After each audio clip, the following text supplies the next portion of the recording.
Assalamualaikum warahmatullahi wabarakatuh. Apa kabar masyarakat Indonesia? Mudah-mudahan semuanya sehat ya.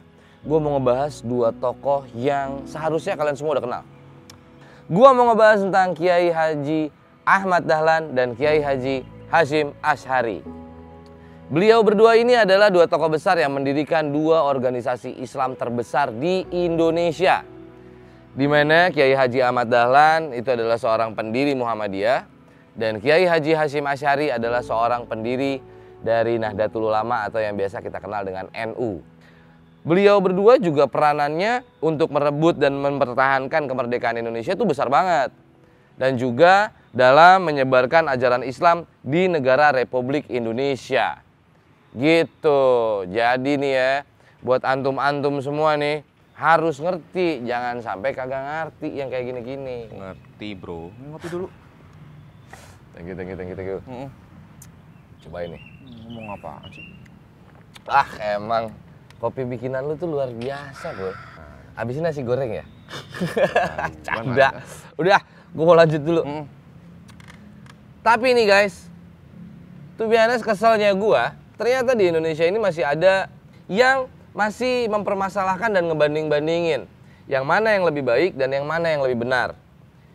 Yang membuat itu semua terjadi itu ada banyak hal. Ada perbedaan ideologi, identitas agama, bahkan ada juga yang sengaja mempolitisasi keadaan. Dan yang parahnya lagi, itu gue juga gak habis pikir. Bisa-bisanya ada yang memanfaatkan momentum ini dengan sengaja bahkan untuk memecah belah persatuan dan kesatuan negara Republik Indonesia. Itu kan ngaco banget ya. Padahal guys, Kiai Haji Ahmad Dahlan itu pernah bilang, jangan sampai kita terjebak di dalam permusuhan dan pertikaian. Justru bangunlah persatuan dan kesatuan antar umat manusia di Republik Indonesia. Kurang lebih statementnya seperti itu. Bukannya malah memecah belah. Gak ngerti gue ngomong kayak gini-gini nih. Si. Iki arep ngomong apa sih? Kok cek serius sih? Ngomong itu dengan cara yang mengajukan, bukan dengan cara yang seperti itu. Ngomong kok sepur ngeblok. Gini loh Pul, masalahnya lu kasih tahu gue gimana caranya gue bisa santai, gue bisa tenang di saat gue tahu ada oknum-oknum yang gak bertanggung jawab mau memecah belah negara Republik Indonesia, men. Sing santai mas bro, semuanya itu bisa dengan cara yang baik. Karena nggak semua orang bisa menerima dengan cara yang seperti itu. Sekarang gini, coba sampaikan semuanya itu dengan cara yang santun dan didukung dengan data yang valid gitu loh. Ngerti? Ngerti. Setuju gua. Bijak juga lu ya. Berarti bisa dong kasih gua contoh. Bisa. Lu nantang hari iki anjene. Oh, dikira gak iso. Ya wes gini. Aku sing ngomong. Ngapain diputer 360 tuh kameranya? Udah coba deh. Wes. Nek modelanmu malah tadi perang dunia 10 malah. Dengerin. Iya. Assalamualaikum warahmatullahi wabarakatuh. Guys, untuk mengungkap fakta yang sebenarnya, kami akan berkunjung ke beberapa tempat dan khususnya ke dua tempat penting dari dua tokoh ini, yaitu Kiai Haji Ahmad Dahlan dan Kiai Haji Hasyim Asy'ari, serta ke beberapa narasumber yang terkait. Dan ini adalah poin penting untuk mendapatkan data yang akurat. Enggak seperti media-media yang lain yang enggak jelas. Jadi, ikuti terus perjalanan kami untuk mengungkap tabir kebenaran dan menginformasikan keberagaman Indonesia. Gitu loh bro. Cakep sih. Isinya juga gue setuju. Cuman maaf nih, perasaan kan tadi lu bilang sama gue santai. Tapi gue perhatiin tadi ujungnya kenapa lu tiba-tiba makin lama makin kenceng tuh. Apalagi pas lu ngebahas masalah media. Udah mulai nyureng. Udah kesel banget kayaknya. Kebawa kan lu kan? Emang iya? Pakai nggak mau ngaku lagi lu. Iya kan? Iya. Tapi kenapa jadi panis ya? Itu dia emang. Kalau urusan kayak begini tuh susah banget kita ngebahasnya dengan cara yang tidak menggebu-gebu. Tapi gue sepakat sama lo. Apalagi di saat tadi lu bilang bahwa kita harus punya cara yang tepat untuk menyampaikan ini karena intelektualitas masyarakat kita itu tidak merata. Betul. Ya udah gini deh. lu ikutin gue, nemenin gue buat bikin doku vlog ini. Oke. Nanti sambil di jalan, sambil nyari cara, gimana caranya supaya serius tapi santai, dan santai tapi tetap serius. Gas. Bener ya, temenin gue sampai beres ya. Jangan pun sampai beres, sampai ke ujung dunia. Gas. Wah, suka gue nih. Yaudah sekarang lu siap-siap udah buruan. Kalau udah beres kabarin gue. Siap. Jangan lama-lama. Iya.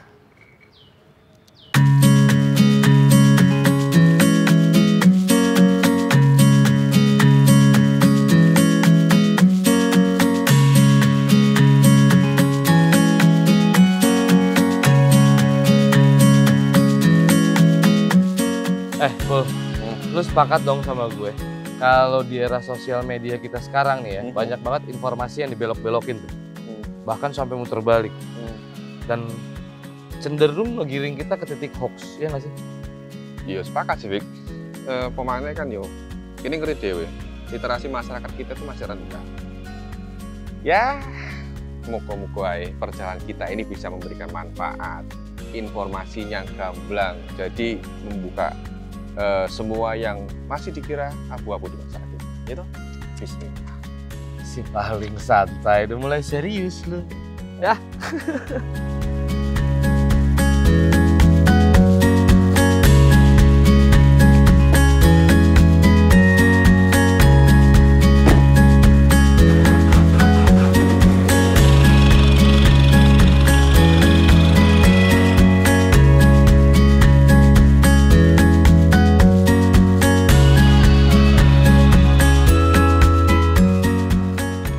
Sekarang kita udah sampai di Yogyakarta.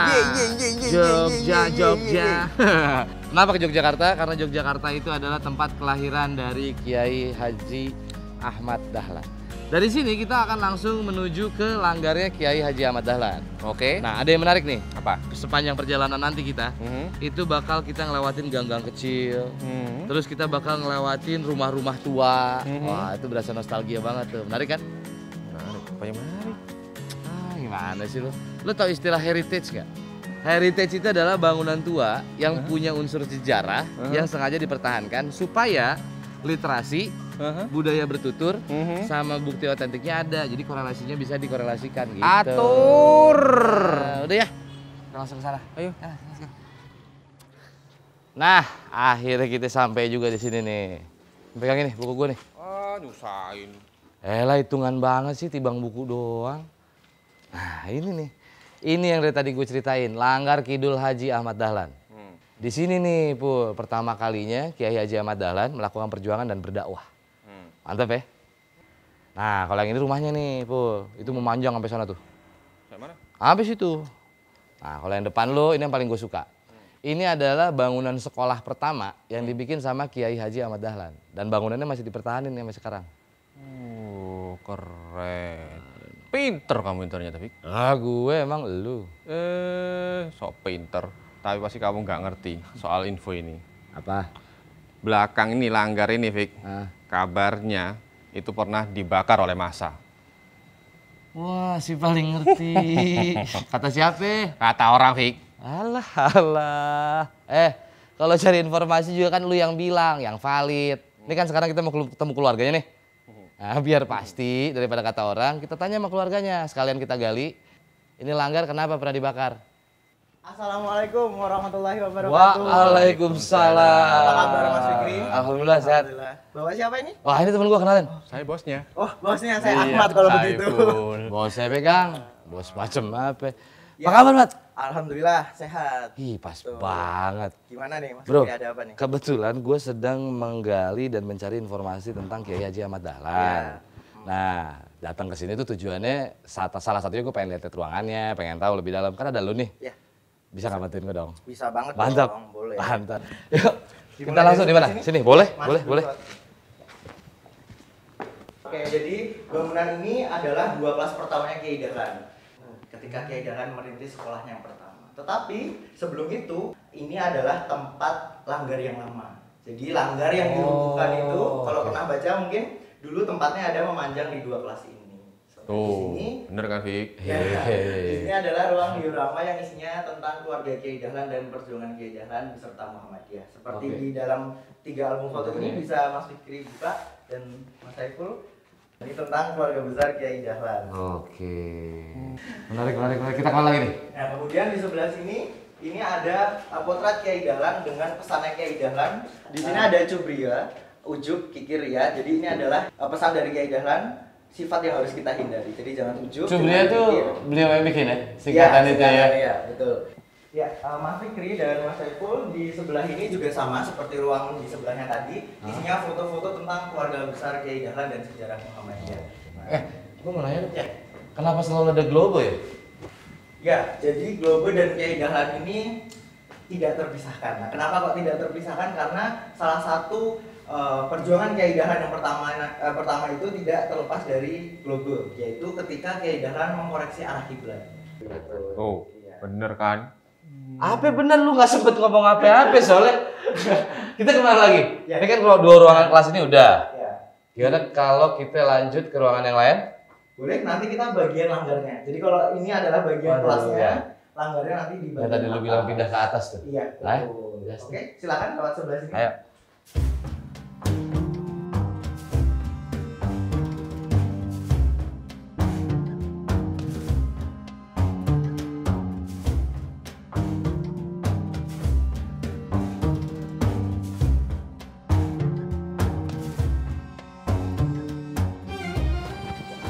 Silakan masuk, Mas Fikri dan Mas Saiful.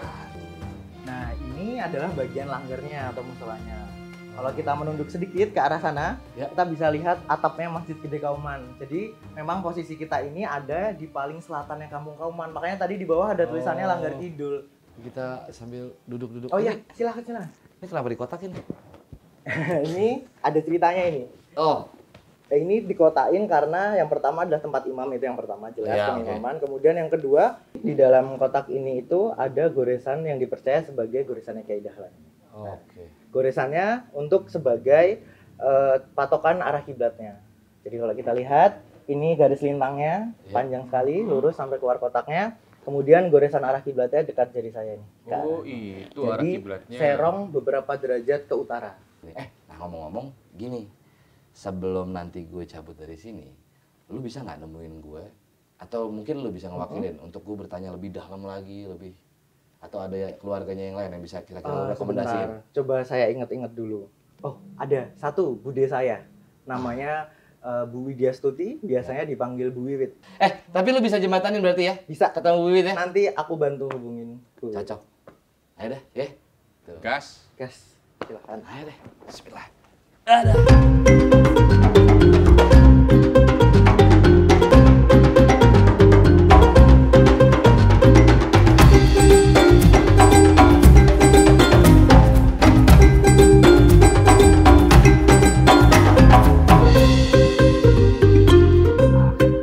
Assalamualaikum. Assalamualaikum. Waalaikumsalam warahmatullahi Betul dengan wabarakatuh. Ibu Wiwit?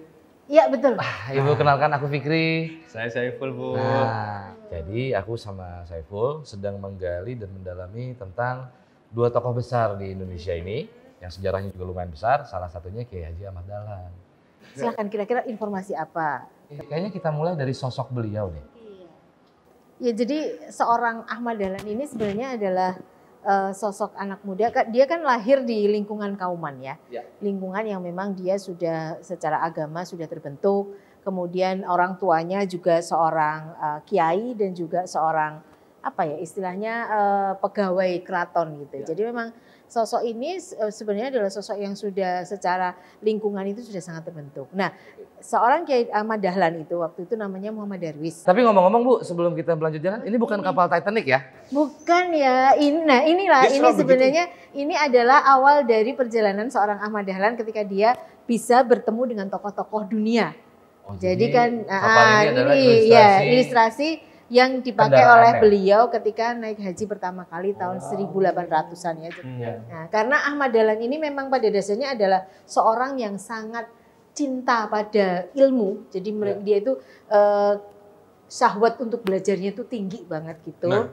Beliau itu pada waktu itu kan memang ketika dibukanya terusan Suez itu kan menyebabkan banyak orang datang ke Jeddah. Ya. Nah Jeddah itulah yang menjadi pusat pertemuan dari tokoh-tokoh pemikir-pemikir hebat di dunia, dari Mesir, kemudian dari Afghanistan. Ini ilustrasi bagaimana kemudian mereka itu berdiskusi, berkumpul. Nah, mungkin beda dengan zaman kita ya. Kalau zaman dulu tuh berkumpul itu mereka memikirkan hal-hal yang kemudian akan membuat satu pembaharuan. Nah, itu ada Muhammad Abduh, Rashid Ridho, Al-Afghani, itu adalah beberapa tokoh yang memang punya pengaruh terhadap pemikiran seorang Ahmad Dahlan. Mereka kan banyak berdiskusi tentang puritas ya. Jadi bagaimana kemudian memurnikan agama. Beragama sesuai dengan Rasul gitu, beragama sesuai Al-Quran dan Sunnah. Nah itulah yang kemudian didapatkan oleh Ahmad Dahlan di sana, berdalih diskusi pembaharuan lah, artinya pembaharuan dalam dunia Islam, bagaimana kemudian nilai-nilai Islam itu diterapkan. Ketika dia pulang ke Indonesia, dia menemui satu kenyataan kan, di Jawa itu banyak sekali apa ya istilahnya, kalau bahasanya itu bid'ah ya, mungkin tahu ya. Mohon maaf Wid, bid'ah di sini berarti bid'ah yang spesifik ya? Iya, jadi bid'ah yang konteksnya itu tidak ibadah ya. Jadi kita harus tahu ya bahwa ketika itu ibadah ya tidak boleh ada tambahan pengurangan kan. Tapi kalau muamalah itu kan beda lagi. Nah ini yang kemudian dianut oleh Ahmad Dahlan, bagaimana kemudian dia mencoba untuk mengembalikan nilai-nilai agama itu sesuai dengan apa yang seharusnya, sesuai sunnah, sesuai Al-Quran gitu. Ini pas nih Bu, aku juga pengen nanya. Kalau dari tadi ngedengar hasrat, ngeliat juga, aku sempat ke Langgar, kita sebelum kesini kita ke Langgar Kidul. Semuanya, hampir semua ruangan itu dijadikan kelas. Nah, itulah jalan yang dipilih oleh Ahmad Dahlan. Karena dia berpikir begini, seseorang itu akan terangkat martabatnya, seseorang itu peradaban itu akan ada ketika ilmu itu didapat. Sehingga akhirnya yang dipilih oleh Ahmad Dahlan itu kan pendidikan. Pendidikan, betul. Nah, dia tidak memilih jalur politik untuk mencerdaskan bangsanya, dia tidak memilih jalur politik untuk mencapai kemerdekaan, tapi dia memilih jalur pendidikan. Jalur pendidikan, ada jalur kesehatan, ada jalur sosial lah, itu yang dia pilih. Wid, maaf gue motong, ngerem bentar aja. Selalu begitu tuh Bu. Pintu ini kayaknya penting banget, masalahnya kalau dilewatin sayang bro. Sayang ini. Nah iya, jadi dulu itu perempuan itu tidak boleh keluar untuk belajar. Dia itu belajar, kalau di kaumannya itu belajar di rumah kiai-kiai. Nah, seorang Ahmad Dahlan pada waktu itu sudah menikah kan, dia pulang dari itu menikah dengan Siti Walidah. Itu kemudian punya ide bagaimana perempuan itu tetap harus bisa belajar. Akhirnya mereka mengundang perempuan untuk belajar di rumahnya. Tapi kan rumahnya kecil, semakin hari semakin banyak muridnya gitu. Akhirnya Kiai Ahmad Dahlan mendirikan tahun 1922 mendirikan namanya Mushola Aisyah. Inilah akan menjadi tempat pendidikan ataupun tempat belajar para perempuan. Mushola Aisyah ini menjadi sangat penting karena ini pertama kali berdiri di Indonesia. Dan ini menjadi salah satu pengakuan bahwa perempuan boleh keluar rumah. Bahwa perempuan itu boleh ke masjid. Bahwa perempuan itu boleh beribadah seperti seorang laki-laki dia beribadah. Nah, ini menjadi satu monumental sekali bahwa keberadaan Mushola Aisyah itu menjadi penting sebagai salah satu langkah seorang Ahmad Dahlan bicara tentang pemberdayaan perempuan. Bu, gantian lah. Iya Ini begitu Bu. deh. Nah gitu. Di sini nanya sini biar nggak capek ya, Bu? Iya, nggak capek lihat kau. Bu, ini saya penasaran banget. Seperti Kiai Haji Ahmad Dahlan itu kan menyetarakan, boleh dibilang. Terus kenapa sih Bu kok getol banget gitu Bu?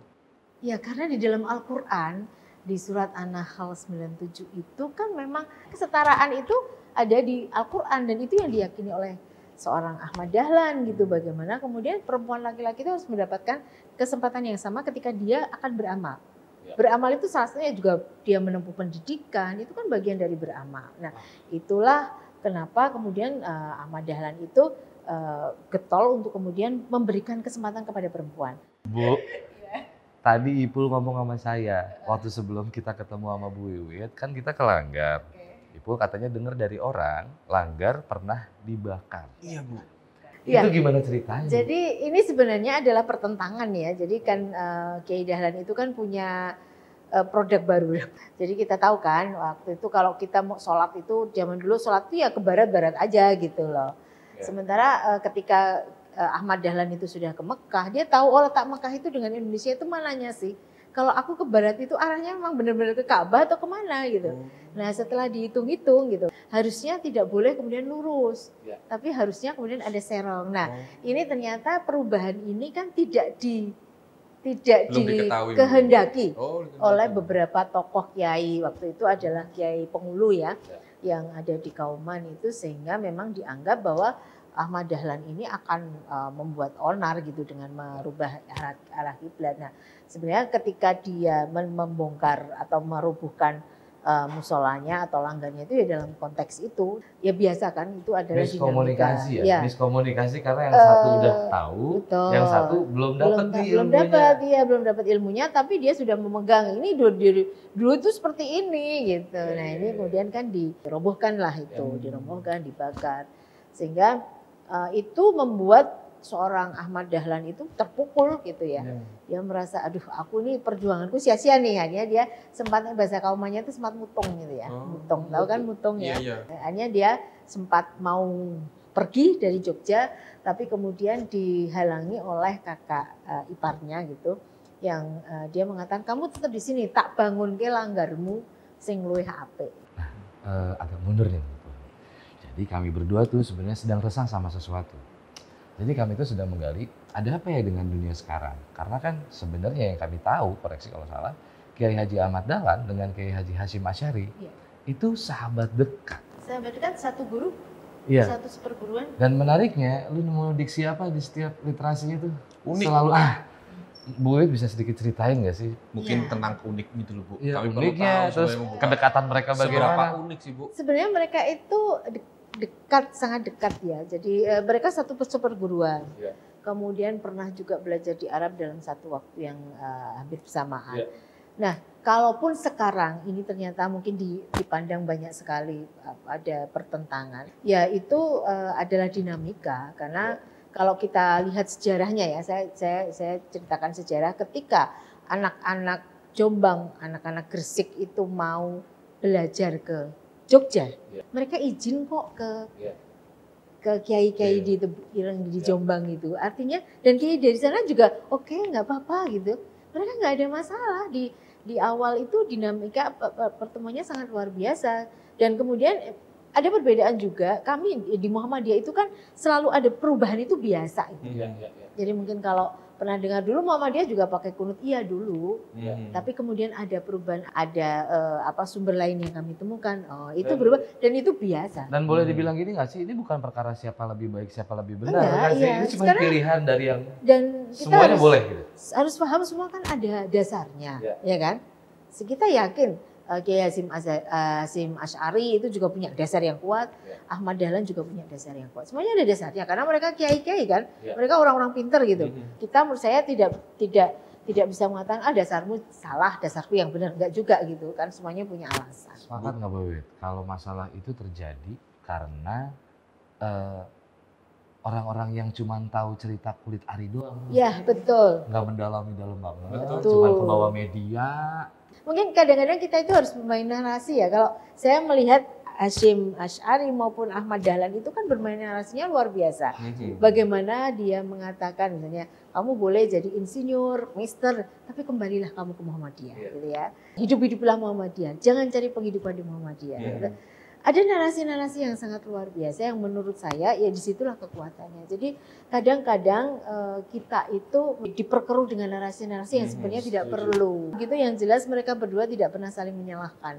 Mereka berdua saling mengakui bahwa mereka adalah kiai yang besar. Jadi Ahmad Dahlan juga mengakui itu, Hasyim Asy'ari juga menghormati itu. Jadi sebenarnya menurut saya sih tidak ada masalah di antara mereka.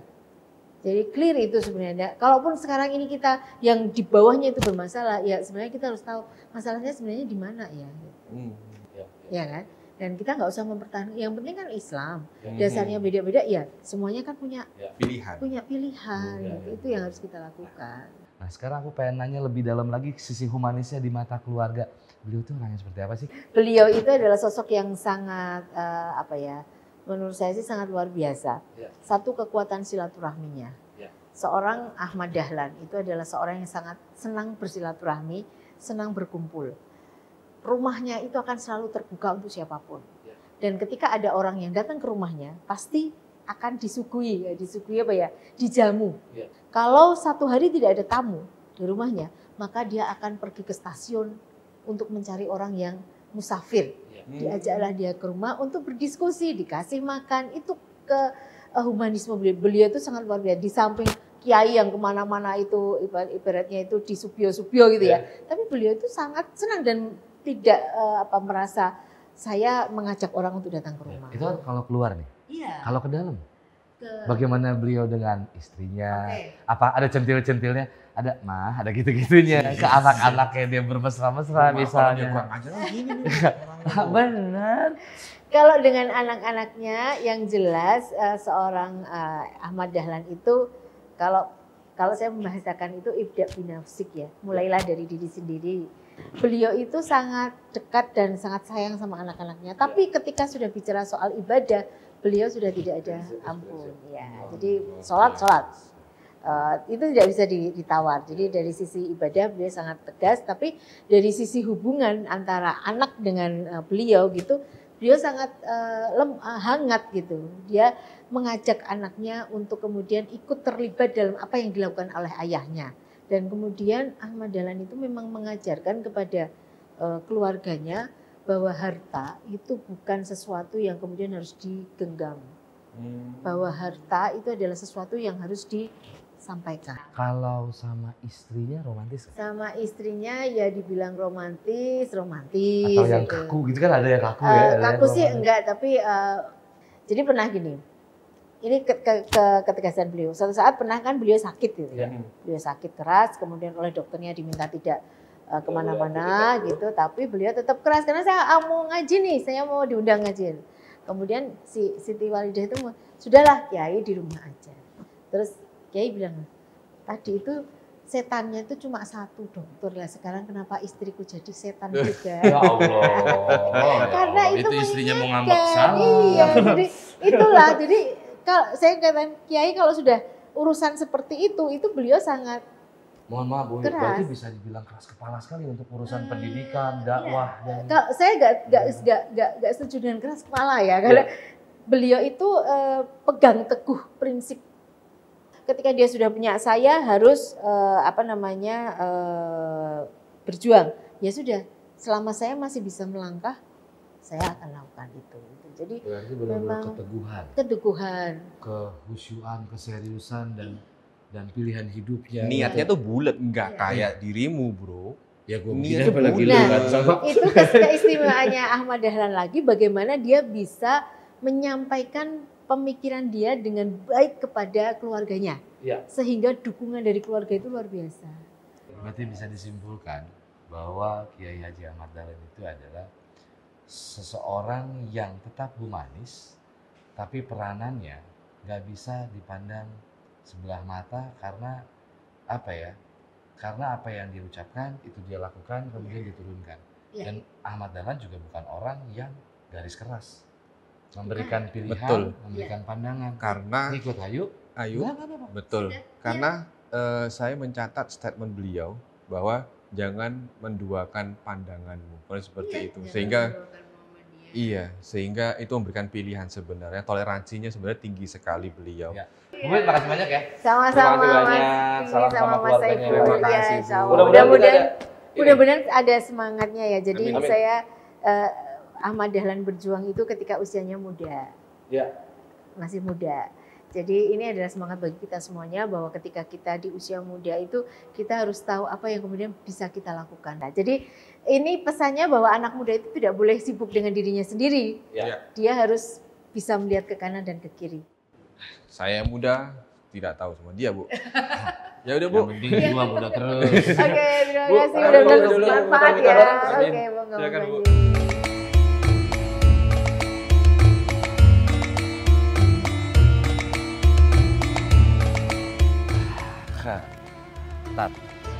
Guys, tadi pasti lu ngikutin dan gue yakin lu juga excited ngedengerin obrolan kita sama Bu Wiwit. Gue sih seneng banget karena bisa bertanya langsung sama keluarganya. Jadi informasinya insya Allah valid. Gitu. Lo kenapa sih? Dari tadi gue perhatiin perasaan merengut mulu. Ya piye, wetengku luwe Vi, ket mau burung mangan. Ya Allah, kenapa nggak ngomong lo kalau belum makan? Lah kon sahabat gak peka. Oh, gitu aja ngambak. Ya udah kita makan dulu deh sekarang yuk. Nah, gitu dah. Udah ya. Berana ya? Iya, gue yang bayar. Asik. Cash. Iya.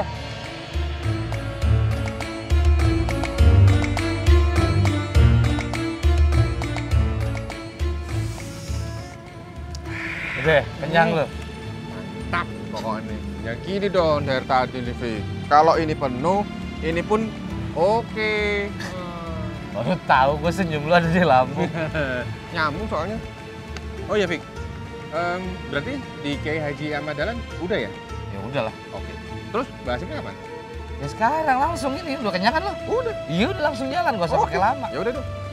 Kalau gini kan enak udah tadi Fik.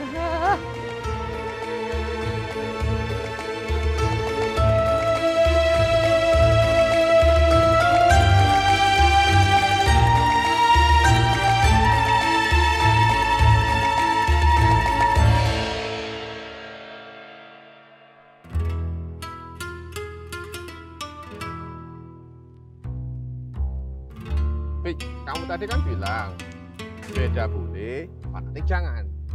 Lek fanatik sama sarung boleh dong Fik. Emangnya kenapa?